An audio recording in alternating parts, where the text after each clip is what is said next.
उरुळी देवाची आणि फुरसुंगी येथील कचरा डेपोत न्यायालयाच्या आदेशाचे उल्लंघन करून उघड्यावर कचरा साठवला जात असल्यामुळे स्थानिक नगरसेवकांनी पुणे महापालिकेविरोधात न्यायालयात अवमान याचिका दाखल करण्याचा इशारा दिलाय।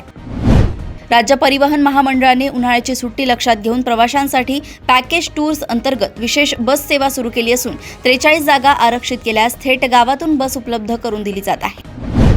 कृष्णा नदीचे पात्र कोरडे पडण्याच्या उंबरठ्यावर असल्याने कोयना धरणातून पाणी सोडण्यात आले असले तरी ते सांगलीपर्यंत पोहोचण्यासाठी 4 ते 5 दिवसांचा कालावधी लागणार आहे।